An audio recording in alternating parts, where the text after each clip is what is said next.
Here we are in front of the Met at Broad and Poplar Street.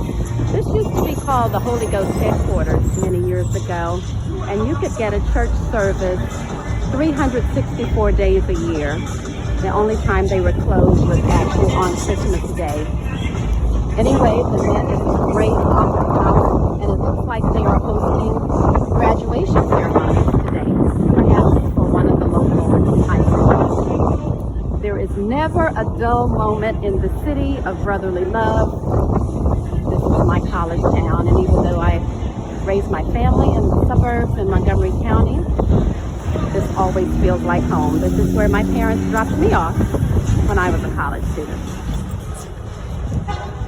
You guys know this place. This is DocuCare. It's my favorite copy center. It's owned by two brothers. One of them was my classmate at Temple, and they have a thriving business. They've been there for years. Thank you.